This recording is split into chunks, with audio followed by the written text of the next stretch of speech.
We are going to be discussing about it, decades of experience. It's a honor always to share the stories. I Talk about our initiative. So,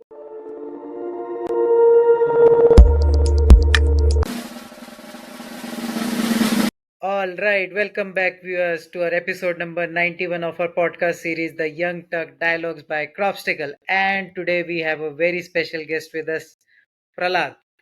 So Pralhad has been someone who has been storytelling over decades for non-profits, from field offices in Nepal to global donor tables. So he's that kind of person, and this guy, you need to hear his voice, and this voice is something that you don't forget. So we are going to be discussing about it, decades of experience across DAI, Handicapped International, and UN Habitat. And recently, before starting this episode, me and Pralad, we just had a discussion. So he was on an adventure with some of the very remote tribes. So yeah, let's begin with Pralad. So Pralad, how are you feeling today? Yeah, hi Anmol. It's a honor always to share the stories I have and to share the experience I have in these over a decade long journey in the development and communications. So I'm really in a rush. It was always a sort of jam packed weeks, lot of schedules, lot of things, and I really had a hard time to reflect in a way like this. So I'm really excited to share my decade long journey with you, share some of my best memories, and share some of worst lessons as well. So I'm really excited to share all these things in this conversation and really looking forward to talk more. Even we are excited, and for our audience, Pralad is a guy. He has those stories that you haven't heard anywhere else. So you need to pull up your socks, be all ears in, because we are going to hear a lot of good information that we can apply to our businesses and to the world and make an impact to the people around us. So, Pralad, you have done so much over the last decade, and I won't be able to justice to talk about you. Why not you introduce yourself to our audience, and then we can move ahead with our questions. For sure, yeah. Hi everyone, Namaste from Kathmandu, and it's Pralad. I have been in development and communication sector for over a decade by now, and this journey, how it started was just a coincidence. As a child, as a member of a child club, as a chairperson of the child club, I used to collect the stories, collect the cartoons, collect some of the illustrations made by my friends, and I used to place them in a wall magazine in a public building of our community. Slowly and gradually, while I grew up, these sort of things, these sort of hobbies turned into my passion. I started enjoying the doing all these things, and right after completing my school level education, I enrolled to the faculty of mass communications and journalism. So that academic backup also empowered me with more of my skills, with more of my ideas into doing all these things.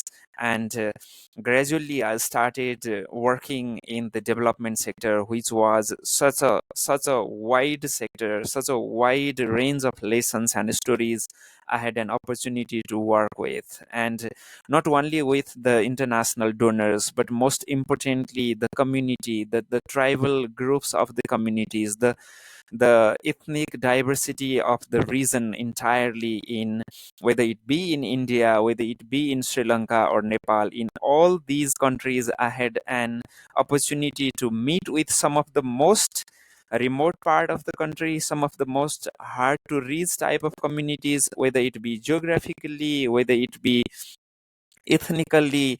They used to exist some barriers which with our local partners, which with our local community volunteers, I had an opportunity to meet with those people, to build a strategy in the communication so that we really can bring their voices, their experiences, sometimes their hardship, but behind hardship they always had a sort of resilience in the community, which we bring in our story and share with the global community, whether it be sometimes the donors or be the global audience who read these stories from the corner of the world to get an inspiration, to get a lessons, or to listen simply to their experience of doing something differently.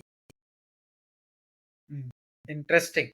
Interesting introduction about you. So, Prahlad, let us begin with, talking about your core experience. So, you have been on ground zero of countless crisis response campaigns, and we know how the campaigns are. So, if you had to distill communication in crisis to one non negotiable principle, what would it be? So yeah, Anmol, it's an interesting question, and which we always place in first priority for the communication in crisis. So in crisis communication, one of the core element of it should be community engagement.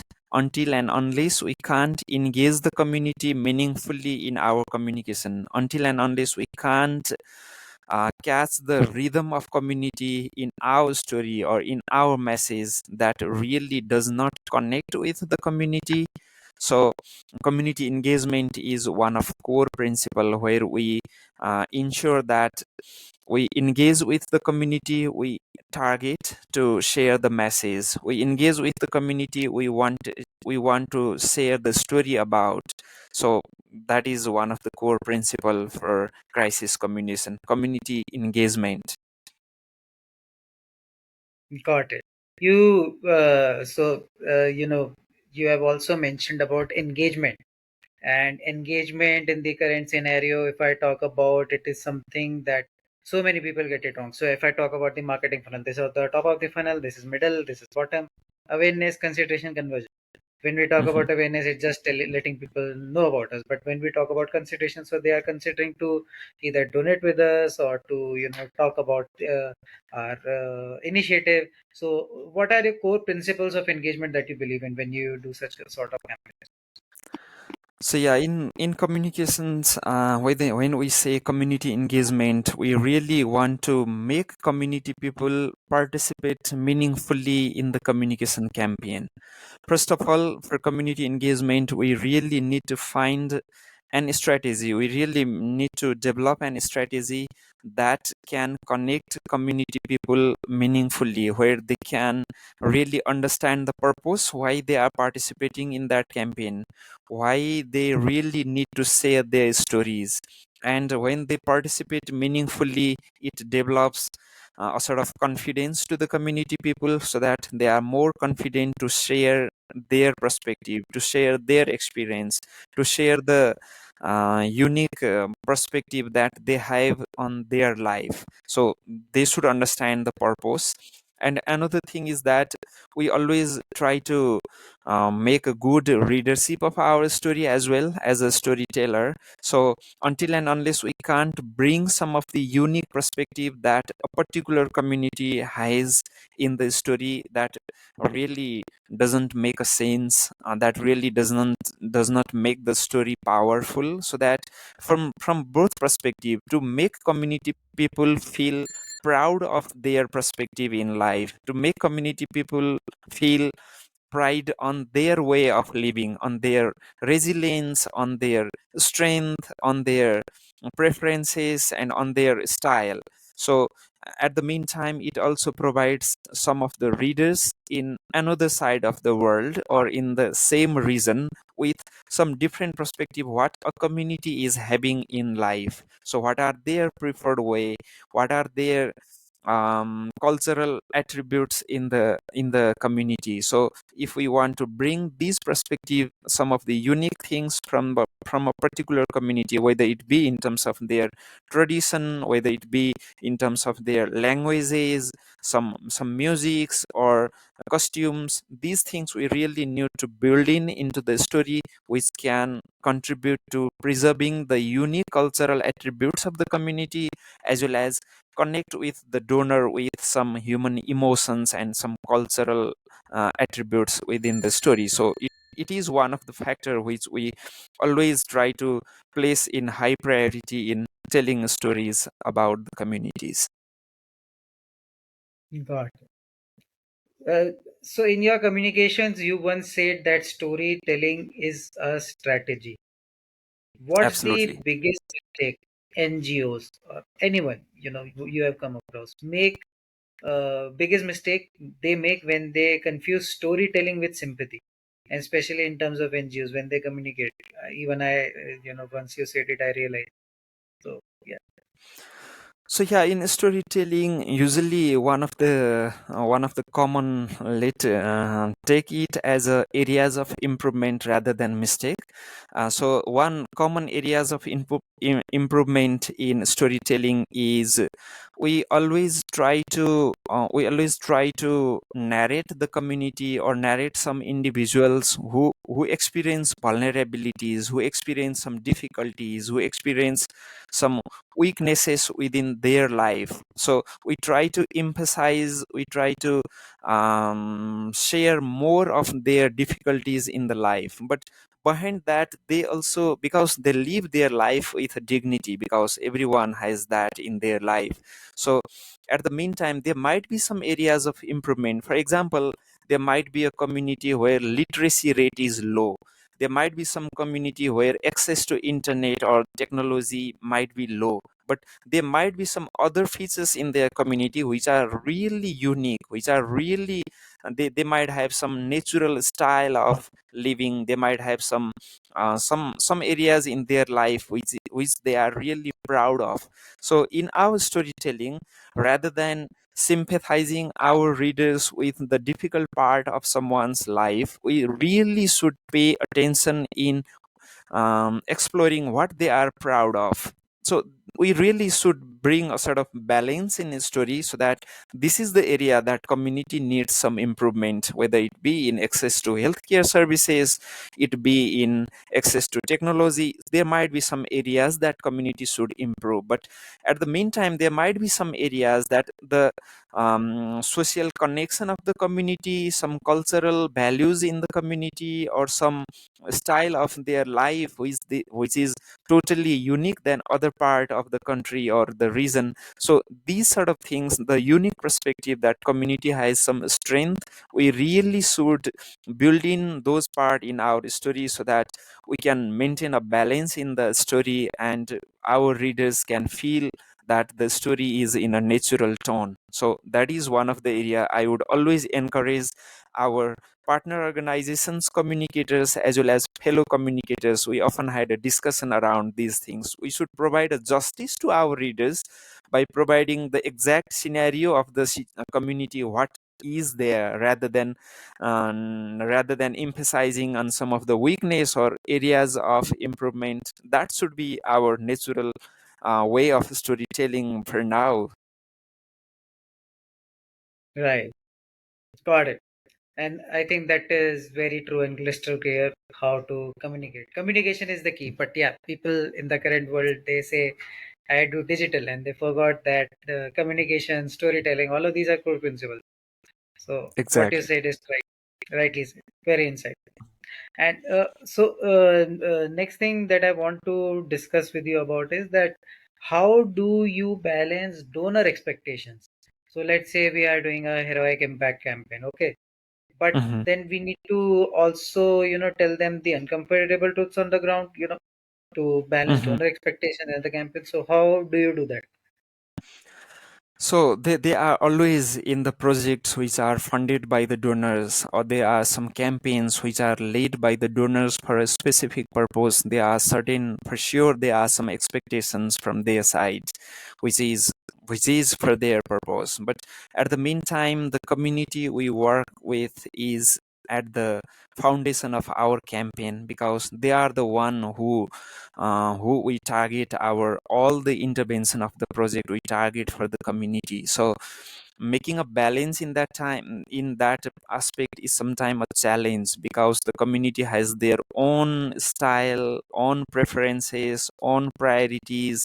They experience some hardships as well in some point of the time, because of some of the natural disasters or some situation. There might be some festivals in the communities which might be their priority in some point of time. But always when we try to balance from donors priority and the community's priority, we need to develop a strategy which also incorporates some seasonal features within that. So what season is best preferred time for the community to pitch with this sort of campaigns, or on what season that these sort of campaigns would be more effective in the community. We really do a sort of mapping, a sort of study beforehand, so that we really can align with the priorities of community through our strategy. And another thing is that for certain campaign, for certain purpose, we really need to be transparent with the community. So this is the purpose of our campaign, this is the reason why we choose this community to implement with this sort of initiatives. A sort of clarity in messaging can really bring uh, a kind of ownership in the community, so that they really feel connected with the campaign. And we always, as a communicator, because we are the bridge between the donors and the community, those all who are doing this sort of interventions in the community, all the team members who are associated with the campaign or associated with the project, we really need to be transparent and mindful with the community, because we also share the same cultural values, we also share the same priorities as a local people in the community. So implementing partner organizations who are based in the community, we should really listen to their voices, we should really place a high priority for the things whatever they have been sharing with us, because they are the one who represent community for the donors. So based on their lessons, based on their experiences, we should really, because communication strategy is also not a one go document, it should be dynamic, it should be, we should keep on updating the priorities and needs within it, so that we can be really mindful. So bringing ownership in the community people for the communication campaign is a secret behind the success of effective communication strategy. So listening to their voices, listening to their preferences. Sometimes, there might be some celebration in the community where they want to celebrate in a way it like a fun, but sometime at the meantime, in time of some cultural celebration, we can run some awareness campaign side by side.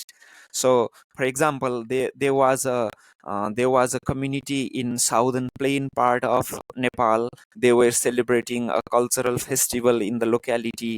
At the meantime, we wanted to bring some awareness in the waste management. So as a part of project to celebrate that cultural celebration, we did a sort of segregation of decaying and non-decaying waste materials. So community people, it really added value in that cultural celebration. So our message was more connected rather than doing it in some other part just for this campaign. That would have been less effective, because we managed to do that in a community calendar. We fit that, we talked with the community leaders in a way that they want, there is a scope of waste management in this festival, because every year we really had a very hard time to manage the wastage from this cultural festival after its closure. So community leaders share that issues existing in the community. So project designed a strategy to manage, to calculate tentatively this ton of wastage will be collected from this festival, this number of people would visit, because the number is always from their community, and they had some estimation from their past year celebration as well. So these sort of things really worked well. We were able to sensitize, we were able to segregate the wastage, we were able to set up some mobile toilets in the festivals, we were able to set some sensor based hand washing stations in the celebration, as part of celebration, so that that cultural Oh, festival was so well managed with the strategy that we made in sanitation and hygiene. So that is one of the success behind this campaign. So we really need to align with our communication priorities with the existing priorities of the community for these sort of cultural things. That really helped us to make it a success. Very interesting case study, like what you have done with the community. Hmm. New way of thinking. You were there at the right time, at the right place, doing the right thing. Yeah, it was. Yeah, interesting. So let's talk about, during the COVID-19 crisis, you co-created accessible content for people with disabilities, and everybody was there at home. They were on screens. They were on. Nobody has idea what is going to do. So, what does real inclusion look like when time is running out? Yeah, exactly. When we say real inclusion, we really need to be mindful of ensuring leave no one behind in our communication campaign. So that whenever we develop a communication content, whenever we develop a message, we really need to think of making it accessible for everyone, whether it be people, those who access the message in low internet access area, that is one thing, or it be the people who are deaf, those who cannot hear well at all. And we also need to be mindful for the people, those who are blind, those who cannot see it at all. And we also need to be mindful to the category of the people, those who had difficulties like dyslexia, those who cannot remember it at all, those who cannot understand it easily. So this sort of simplicity, incorporation of simplicity in our message benefits all the people, whether it be the community who experience the low literacy rate, or the people, those who cannot read it at all, those who cannot see, those who cannot hear. So incorporating some of the accessibility features within the message. For example, we use a technique called easy to read format, where basically the idea is one idea, one sentence. The message is incorporated also with some of the graphics and animation, so that even people with low literacy rate with the graphics can understand the message is about that. So during the time of COVID, there were a lot of messages developed by the Ministry of Health and Population, and there is a body called National Health Education and Information Commission, and we incorporated the accessibility features for all the messages developed by the ministry, developed by the authorities. And we also try to reach many people at the same time. We try to engage that with some of the celebrities like John Abram in India, or Yeah, Miss Nepal in Nepal. We try to engage with those celebrities so that the basic accessibility features are incorporated widely in our communication content, so that it benefits all when we target the, because these messages are really critical and life-saving information we are sharing through these precaution messages. So ensuring accessibility, ensuring leave no one behind, the principle like that, it really benefits all individuals in different circumstances. For example, there might be a situation for me where I cannot unmute the audio of message. There might be some situation where I cannot read. For example, there are a lot of hoarding boards. At the present situation, there are a lot of hoarding boards displayed in the public places, which are broadcasting a lot of public service announcement and advertisement as well. So from public service communications to the private communications like advertisement, if we can incorporate these basic features of accessibility, for example, adding a subtitles in a video, or adding a voiceover in a video message, or in a visual message, or having sign language interpretation incorporated in the video.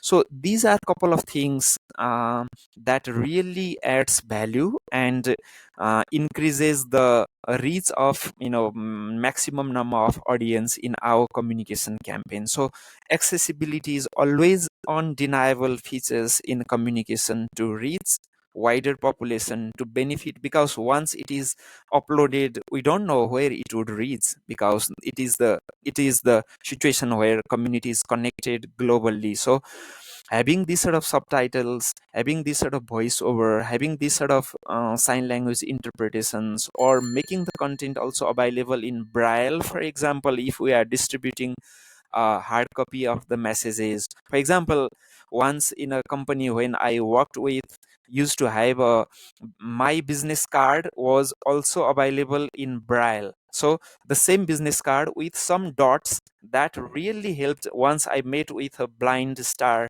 and I provided my visiting card to her, and she was so happy to understand at least my business card was written with my name and my contact number. Just that my name and contact number written in braille made her feel so dignified, so included, so that I was really proud to have that sort of initiative incorporated in the communication campaign. Yeah, it's a proud That's nice. moment and more. Yeah. Yeah, it is. Yeah.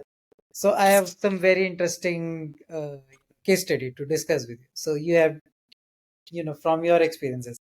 So let's say a national government asks you to launch a health campaign in Mhm. 7 days, just 7 days, but Okay. refuses to prioritize marginalized voices.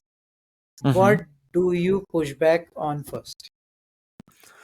So yeah, usually in this sort of placing in low priority for the marginalized people or the people who experience more vulnerability, more exclusion, for inclusion of those section of population, usually people deny, usually the authorities or the institution deny because they do not know the consequences of exclusion, one thing. And once even they know, sometimes they think these inclusion or the accessibility, these are the things which increases the budget significantly. They think because the inclusion or accessibility is highly expensive, they think in a way like that. So with the same budget, with the same time frame, if we can include more number of population, because the sustainable development goal is also which prioritizes on the inclusion, leave no one behind in any campaign, until and unless if we target the most vulnerable or the most marginalized group of population, we really can include everyone, so that we place in a priority to that section of population. So for the authorities, the first thing is we really need to find a reason why they do not want to include that section of population. And because inclusion and accessibility, these are the key features in all the campaign which are run by the authorities, which are run by the UN agencies, which are run by the even most recently private companies. They really want to be mindful, they really want to be inclusive, they really want to even ensure workforce diversity. So these sort of campaigns are happening everywhere. And first thing that we will find a root cause of why that is not happening, whether they do not know or they think it is highly expensive. So with the lessons what we have learned from the development sectors, we really can teach them, we really can bring their attention to the value of inclusion and accessibility, so that we can make a consensus, we can come into an agreement to include everyone with the same budget, with the same time frame. So we can add that as a value of our program to be inclusive and accessible. Got it. Very, very well answered. Mhm. That's good. Actually, very insightful for the audience. So now another case, I would like to discuss with you. So if you had just 2 lakh and 2 weeks to run a behavior change campaign in a rural village, no film crew, no agency, nothing, what would you do Mhm. at first, from your perspective? Okay. So if that amount and that time frame is available with me, so the first thing I would do in a rural community is do a we call it a human-centered design approach. We call it human-centered design approach. So we would do a quick survey in the community. What are the existing communications priorities? What are the existing behavior change issues existing in the community? We would do a quick survey with the key informant interviews with the community people in general, with a wider survey questions. So we find a topic we find a topic to launch an intervention for the particular sector. So the sectors. The next thing to ask from you is, should community radio make a comeback in the age of TikToks or Instagram reels? Of course, in India, TikTok is Mhm. banned. I don't know what about Nepal, but yeah. It's What is your open. take? It's open. So what is Yeah. the usage? Many people are using it, like all of them. Yeah, exactly. There is a lot of reach in TikTok. So what do you think about community radio? Community radio, they are also the most trusted, and even in those who do not access smartphone, or those in the areas where there is no internet, usually the sometimes only the one government provided the network which gives some signals. Otherwise these access to signals are quite difficult in, but the district headquarters and this part, even in the community which I visited recently, TikTok was one of really popular media for that. And you So told that it was a very remote community. yeah, that is a very remote community. But once I reached in the district headquarters, a lot of people were talking about TikTok, and they were using, even the adults and even the seniors. They were, so they take it as even the youngster share the stories of TikTok with their grandparents. It was like that. Nice, that's interesting. From your experience, can you share a moment from the field where a single story told the right way actually moved a system, a whole system? Yeah, there are a lot. Sure, I can I can go with that. Yeah. So tell us. So, in a community, while I was working with sexual and reproductive health issues, which we try to raise awareness with the young group of people through their weekly meeting. They used to have a weekly meeting with the peers of the adults, and once we were talking about menstrual hygiene and reproductive health, basic awareness on that. Once one program was supposed to raise awareness on reproductive health and menstrual hygiene, then usually we used to talk about a lot of awareness messages and a lot of radio programs and community campaigns we did in the past. But once we launched a menstrual hygiene management training program in the community, once we empowered some of the community members with pad making training, once we really started that with reusable sanitary pads for the girls, those who really need it, then this training really resulted in a success of the program.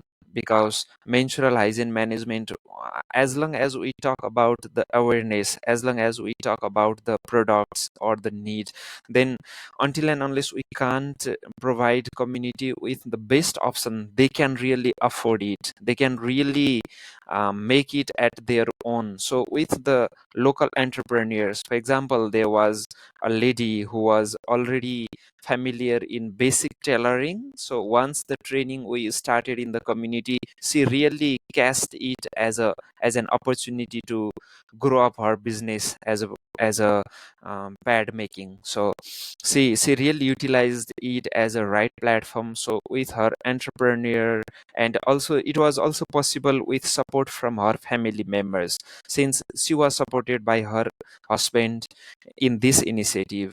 Both of these couple started producing more sanitary pads. They utilized the training as an opportunity, and they used the the platform. And once all the community members were aware, then they started using it more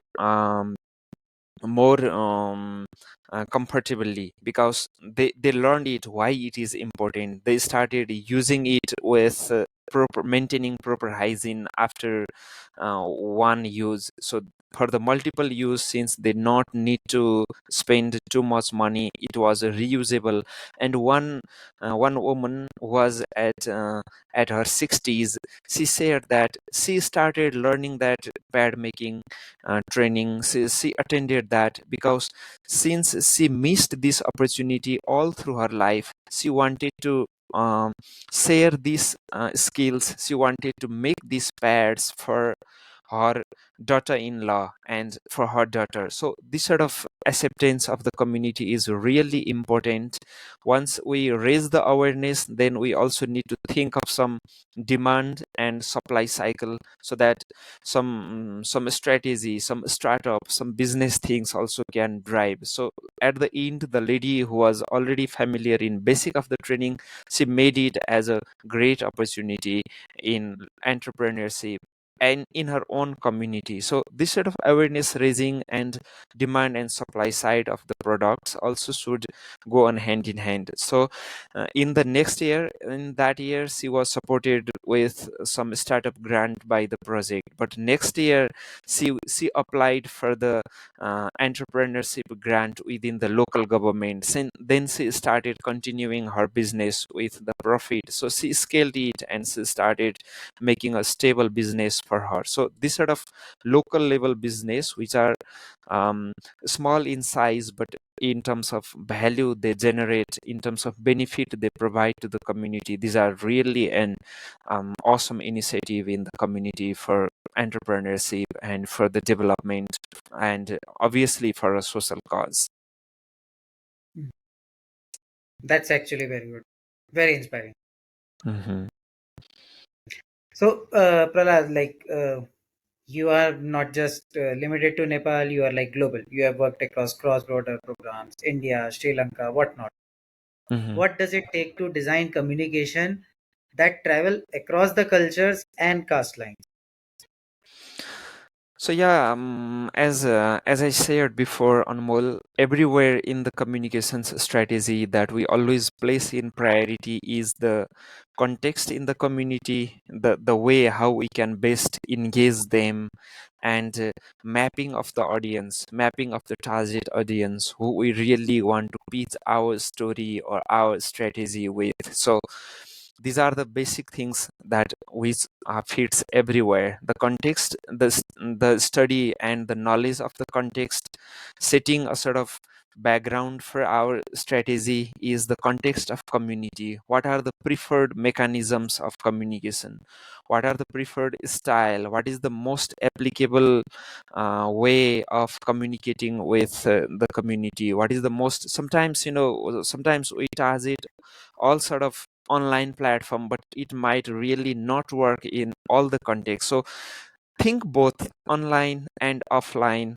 Think both, including people with some accessibility needs and including people without accessibility needs. Think of both people who have basic literacy or those who have really low literacy rate. So we really need to be mindful in these situations. So accessibility features not always benefits the people who experience disability. That also benefits, as I said, that also benefits people accessing messages from low internet coverage area. For instance, if there is an alt text or image description in our message, sometimes when the full image is not loaded with low internet access, the caption is loaded there. So people can really understand what the picture is all about. So that is not only benefiting to the people who are using screen reading technology, that which really reads loud the message in the screen, that also benefits the people accessing message from the low internet coverage area. So thinking of accessibility and inclusiveness in the community should not be an option. It should be a mandatory thing in the communication strategy, so that across the region, or even in our, when I work with the different companies with their global communication campaign, we used to have some basic elements in the strategy, so that it is adaptive, it is inclusive, and it is really getting to the reach of the most potential scale of the audience. Got it. Very clear. Cool answer. So, you often work with people who don't have voice, like what we just discussed about accessibility features, right? So, Yeah. if tech platforms, the giants, genuinely wanted to be inclusive, what would they change in their UI UX today? Like, let's just discuss about one. Okay, can you repeat your question once on more? So, you often work with people who don't have a voice in the digital world, right? If tech Yeah. platforms genuinely wanted to be inclusive, what would they change in their UI UX today? So, to the people, those who really do not have access, or those who really do not know even these sort of digital platforms or a lot of things exist in the world, in the community, when we work with the people, most recently, we have started sharing the existence of digital platforms. Sometimes, people ask us, when we share all these our story, where do they go? What it will happen after all the things are completed? They ask some questions. With the time, with the awareness level raising in different level in different situations, people have a sort of curiosity growing curiosity. They started being a little bit enthusiastic with the technology, with the tools we use in the community. For instance, even people want to see the photo, how we capture. So they want to see after it is captured, they want to see how do they appear in a digital screen. So that is also um, one of ethics for a photographer, that sharing a photo of community people to let them see how they appeared on the screen, so that whether they are happy or not with their picture, that is a way we take a sort of consent from them to be okay with their pictures. So in these things, we obviously, as per the need, we also get a signed consent based on the need of the participants, whether it is children or adult. We get a signed consent for publication. If that is for fundraising purpose, we do a lot of contractual signings, and they might withdraw that at any time when they want. We provide this sort of full information to the community people. But sharing this sort of things also allows us to be confident on, we are really capturing the right moment, we are really capturing their moment in a right way that makes them happy. So being more accountable with community, ensuring their participation in a meaningful way, making them okay, making them happy with all the content what they have shared with us. These are a couple of strategy we apply to make people included, to make people really valued for their rights, because we really need to think of the dignity, we really need to think of the individual freedom of every participants in our story, so that we are really mindful and we provide enough courtesy to the community people when we interact with them. So in this digital platform, sometimes um, there are some bad practices. In some cases, community people, though some individuals are viral in the digital world, but in their community they are unknown. So this sort of situation, or sometimes the individual themselves have very limited knowledge about how far their story has reached. So through our community outreach visits, through our community mobilizers and the volunteers who work based in the community, so we try to share these stories which are published at global platform in a right way with the community, so that they really can feel pride of their success. They really can feel, the community itself can feel pride on their achievement, they can celebrate their success. So we should really place in priority for the community, so that we can make inclusion, we can make our story more accessible.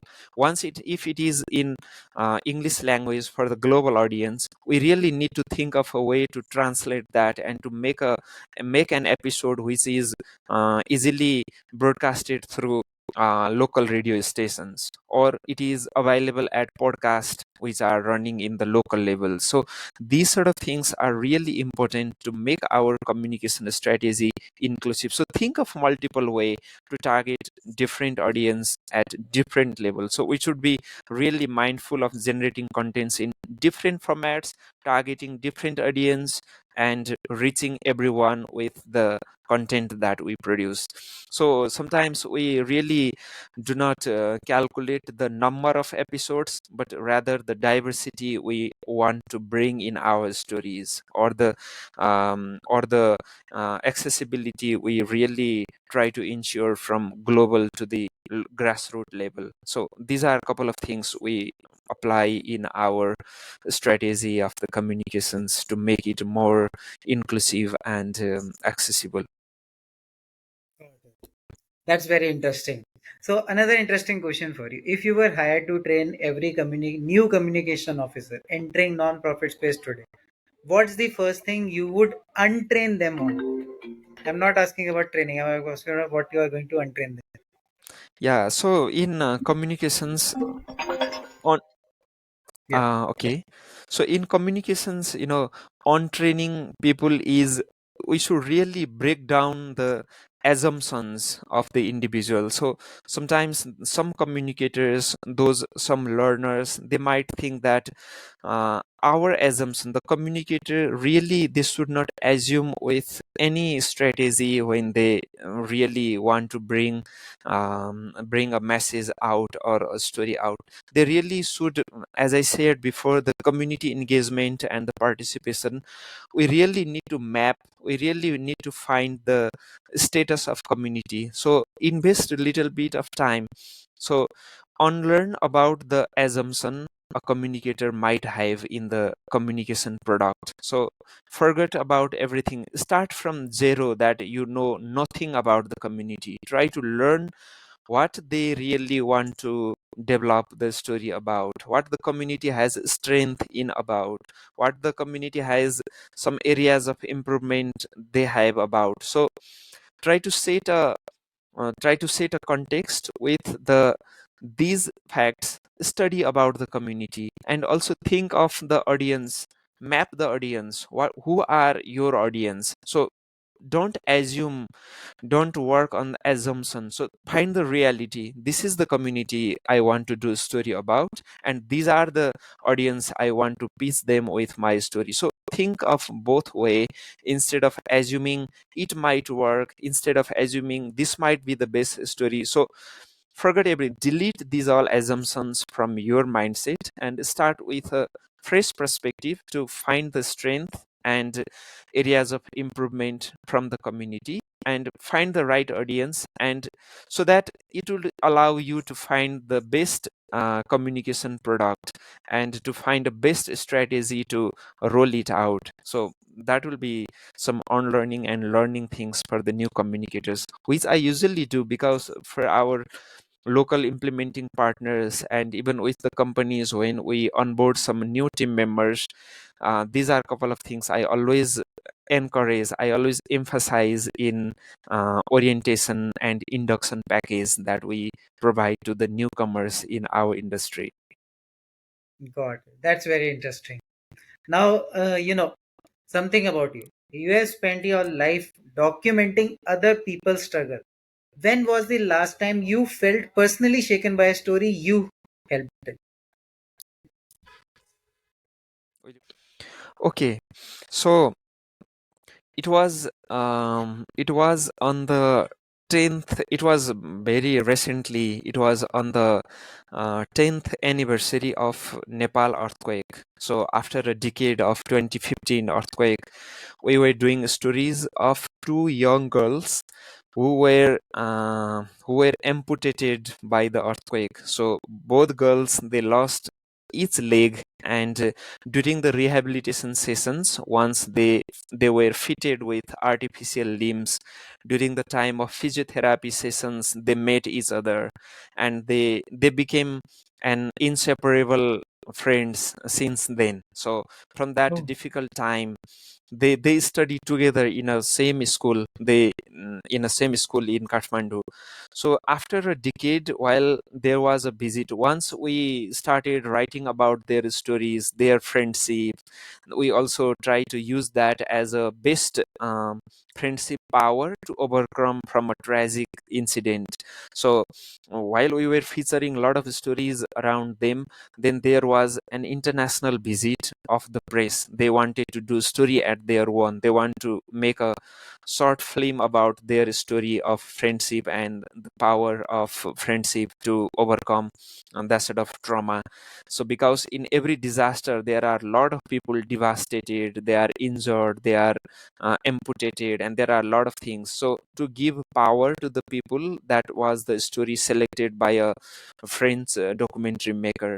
Then once they arrived in Kathmandu, I was there as a media coordinator for them to arrange visits, to schedule the timing with interview of the girls, schools, and their parents. A lot of things I was there, and I was also working as a translator for them, to listen from the girls and their parents, to listen from the school authorities and translate that to the documentary maker.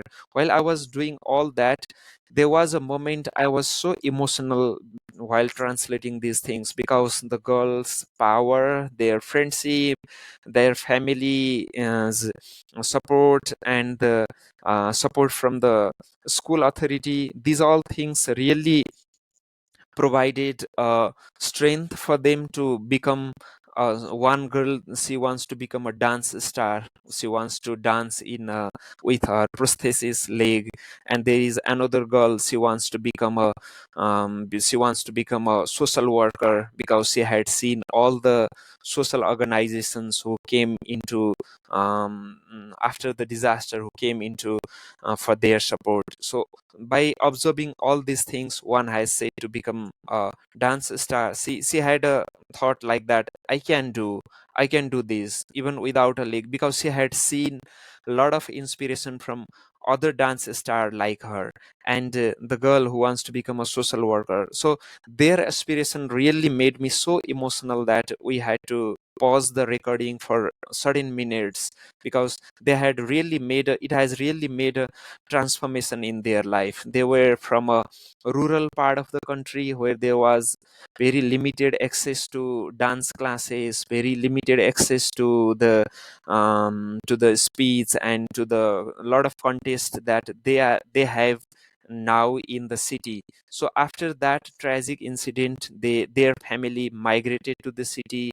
They had better educational opportunity so that they can dream like that. So this sort of transformation sometime with the power of, also the power of communications, because this girl, as long as we do a lot of stories, sometimes I also feel that asking these questions to these girls at this stage of life has given them some confidence, because they have become some role model, they have become some inspiration for the other people, those who experience um, trauma after the disasters. So these sort of things really work, and the power of communication is always there.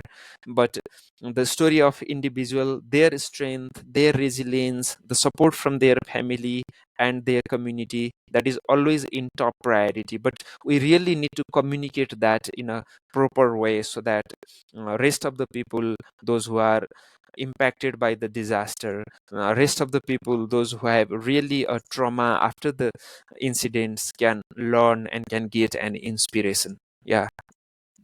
That actually moves. That is actually a very good story. So, why not we talk about one mindset you have had to radically shift about community work over the last 5 years for you. There was actually in the past, I used to do the stories in my style. I used to interview the community people quite long. I used to record their conversations, and at the end I used to narrate them in a way that I prefer. I think it would work in a way like that we used to do. But after certain time, after realizing after mapping the reach of my story, after getting some insights from the mentors and fellow communicators, we started really having a critical review of our stories that we do. Whether do we really make a balance? Do we really place a human-centered approach in our storytelling? Do we really place a high value for the people, those who we narrate the story about? We started doing a sort of assessment of our story. Then what we realize is, rather than telling story as a narrator, we should let people to enter in the story themselves and tell their story, so that the readers or the audience, they feel like that this story is being told by the individual itself, rather than there is someone who is telling the story. So first person voice, we always, the my most effective learning in storytelling is the first person voice in the story. So just stay backside, just stay in the background, just stay to support them technically if it is needed, try to interpret it if that is really required for clarity. Otherwise, let people to explain their own story, so that they can directly engage with the readers, and readers feel more emotionally connected.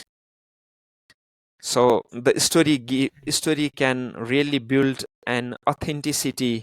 Story can really get an authentic voice. Readers can really feel justice while reading the story. So character, give the first place to the character, so that they can share their story at all. So this approach, people first approach, we call it in the storytelling. So people first approach is the most recent and my best learning at the moment, which is widely practiced by many storytellers. So we try to bring the people, the central character at the forefront of our story, rather than interpreting, providing a lot of information about them by the narrator. Rather than that, the story which are more connected, which can carry an emotion of the story, if we bring people first approach in our storytelling, that is the best strategy we apply most recently in telling stories about the community and about the people. Got it. That's awesome and very interesting. So, I've covered most of it. Now, there is a short rapid fire from the audience's conscience that we have before we wrap Mhm. up our episode. So, it is first thing is Okay. one campaign you still think about. So the one campaign I still think about is do a boot camp for storytelling, because everyone is a storyteller with the access to internet, with access to digital platforms. There are a lot of individuals, lot of bloggers, lot of content creators at the moment everywhere. Even at community, there are a lot of things. If we really can do a boot camp sort of things in mostly in the remote part of the country, with some of the best practices, this can work, this cannot work. So some success, some lessons from what worked and what did not work, if we can do a sort of basic sort of camp for a week-long camp in the remote part of the country, I'm just imagining this sort of dream projects everywhere it can fit. So the new and upcoming content creator, because without even without training or even without knowing these sort of technicalities in storytelling, they are really bringing some good contents in terms of cinematography, in terms of the coverage, in terms of the voices. But if they can slightly bring into the format, if they can given with some basic techniques of telling stories, they would have been a really an awesome content creator, so that they can really bring, as I said before, some accessibility, some inclusiveness into their story. So this is what I would do if I get a chance to provide this sort of thing. Got it. A book every communicator should read. So when we say about a book every communicator should read, I would always prefer Ikigai. So communications, as I said, it should be it should be both. It should be your passion, and it should be a purpose in your life as well. And at the meantime, it should pay you well as well, because without that is the means, that is the source of livelihood for all the storytellers as well. So find an ikigai. If communication is your ikigai, or if storytelling is your ikigai, or if content creation is your ikigai, just grab it and just utilize it. It really pays you well. It really gives you happiness. It really allows you to travel and meet as many people as possible in your lifetime. So go and grab it. Find an ikigai, try to learn it and do it. So go with your ikigai rather than getting force, rather than getting a pressure, rather than doing it just for contract or just for the assignment. Make it your passion, make it your purpose, and get a good pay with that as well. So it gives you fun, it gives you happiness with that all. Very good advice. Now, before we wrap up our rapid fire, one last thing. One word you would ban from NGO communication forever. So one word I would like to ban from NGO communication is the term beneficiary, which we really use a lot in the past, but recently with the terminology guidelines and people-centric storytelling, we really discourage that word. And there are some global platforms as well, which allow us to get more updated knowledge about the terminologies to avoid in communications. For example, one platform is Big Doc, which publishes every year some of the terminologies that we should avoid in development communications. So follow this sort of trend. Try to keep yourself up to date with the terminologies which are more preferred, which are mostly used, which are really inclusive and dignified for the people we want to place in our story. So beneficiary, for the moment, beneficiary is the term which really does not give a good dignity to the participants in our story. Rather than beneficiary, there are alternative words like service users, project participants. Try to use these sort of generic terms rather than those technical jargons. So avoid that sort of difficult terminologies in communications, so that every people can feel included, every people can feel dignified, and it is easy to comprehend for the readers as well. So go with that flow of the communications in development and maybe everywhere. Understood. Now, one thing that I would like to ask you personally, if your younger self was watching this episode right now as the field coordinator and he was just starting out, what would you want him to remember when he faces a burnout?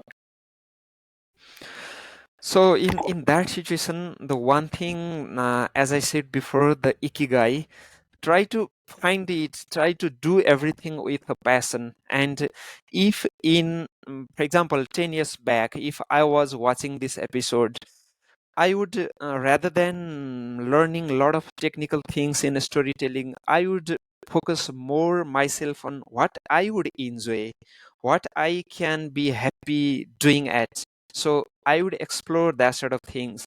Of course, this is a genre. Storytelling is a genre, but it is not. I do not compel you to do this, but try to find a passion, try to find a fun, try to find a happiness, and also think what can pay you well.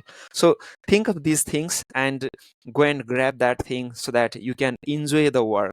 For instance, if I take for myself, I never feel bored sometimes. So even when I turn some assignments or some work might turn me to spending screen into hours. So to meet the deadlines, there might be some rush, some stress, there might be some support I might ask from my fellow communicators or from my subordinates in the assignments. But still I find everything joy, I find everything fun, because I really enjoy doing all these stuffs. So that will be the takeaway. That will be the best thing, that do whatever you enjoy and find a purpose in doing that thing. For instance, while telling the stories, we really can set hope, we really can set inspiration, we really can learn and unlearn from each other. That is the all thing we do, we get by telling stories and ensuring accessibility or ensuring inclusion, so that everyone is valued, everyone is dignified with the way we are doing in telling their stories. So try to figure out something like that and enjoy whatever you do. Perfect. So we have covered everything. And I think on that note, first of all, thank you, Pralhad, for giving out such valuable information to our audience. Secondly, thanks to our audience who have heard this episode till here. I'm sure you must have questions, but if you have, please put them down in the comment section. You can reach out to Pralhad. We will be mentioning his LinkedIn profile down in the description. Or in case you fear reaching out to him, you can just let us know the questions on email and we will reach out to you for him. So, Pralhad, before we wrap up, before we end, would you like to say anything? Yeah, Anmol, it was a pleasure, and over a decade since I had really a rush of the things on learning and unlearning a lot of things, but we hardly, because we do stories of a lot of individuals, but we hardly have some time that we had chance to reflect our own story, to share our own story, or sometimes even think the work we do in a way like this, in a structured way, something what worked, something what did not work, something we want to share with the fellow communicators, something we really do not want to share with our fellow communicators. So it was a pleasure to share all these insights and the experiences. And I also want to thank the community people, thank the individuals, those whom I have met over the decade across the region. So I want to thank every individuals, because each one of you have given me some lessons, and I had a chance to share this inspiration. Because of you all, I am here today to be able to speak in this podcast, to be able to share these insights with the audience you are tuning in right now. So thankful to everyone, and the learning and the journey in the development is a continuous. So I would definitely keep on reflecting, or finding a moment like this to reflect myself and find a sort of, I feel like I had a huge relief of the information that was overloaded in my brain for years. So thanks to Anmol and the podcast team to be able to find all these strategy to tackle down, to dig down with all the questions, and to share the information in a way like this. Thanks to everyone, and I really look forward to learn more from you, and maybe tune again in the coming episodes in the futures. Thanks. Of course, we will look forward to it. And thank you, our audience, once again. Do like, subscribe, and share if you like this episode. And we will be right back again with another exciting episode on our podcast series, the Young Turk Dialogues by Crobstacle. Until then, have a great day, guys. Thank you. Bye.